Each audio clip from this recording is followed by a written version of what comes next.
Morning সৈকতের মম blogging চ্যানেলে সকাল সকাল মানে সকাল সকাল না, কালকে থেকে ডিস্টার্ব হচ্ছে, কোনো কাজ করতে পারছি না। কারণ কালকে মোটরটা খারাপ হয়ে গেছে, হঠাৎ করে দেখি মোটরটা খারাপ হয়ে গেছে। আগের দিন চালালাম, চললো, কিন্তু কালকে চালাতে গিয়ে আর চলছে না। সে দুপুরবেলা মিস্ত্রি এসে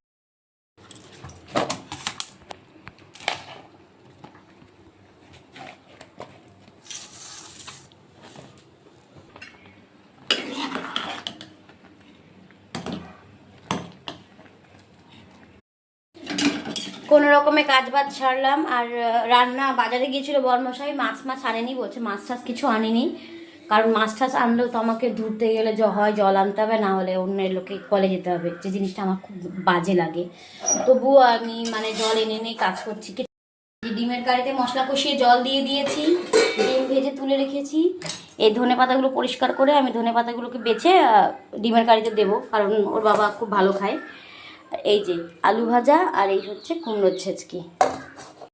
রান্না প্রায় আজকের মতন কমপ্লিটই হয়ে যাবে। তারপর রান্নাঘরটা একবারে পরিষ্কার করে বেরিয়ে যাবো, বেরিয়ে গিয়ে বিছানা তুলবো। বিছানা রয়েছে এখনও, থাকুক।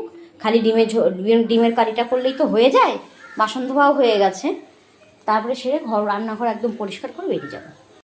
ফলটা এনে রেখেছে, আমার আর সরানো হয়নি, মানে কাজের এতটাই অগোছালো হয়ে গেছি। ফলটাকে এনে রেখেছে, আমি আর ঠাকুরের ফুল ফল কিছুই আমার নামানো হয়নি। এই দেখো বিছানাও রয়েছে, সব পরিষ্কার করব। দেখি কি ফল এনে।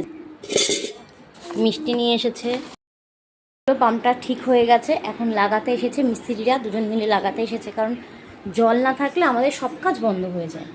এই এসেছে লাগাচ্ছে, যে কারণে আমি এখন আবার নিজে ফ্লোতে কাজ করতে পারবো, নাহলে জামা কাপড় রয়েছে, ঘরের কাজ করবো কি করে, কোনটা ঠ্যাপ সব খুলে রেখে দিয়েছিল।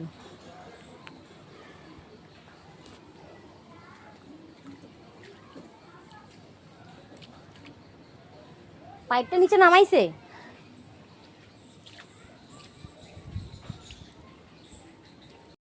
পিছনটা এতটাই নোংরা আর মানে অন্ধকার আর কি, গাছপালা দিয়ে, পাশের বাড়ি ওদের জায়গার গাছপালা বললেও কাটে না, এতটাই অন্ধকার, দেখা যায়নি কিচ্ছু। ভাবলাম একটু দেখাবো, ভিডিও করবো, পারলাম না।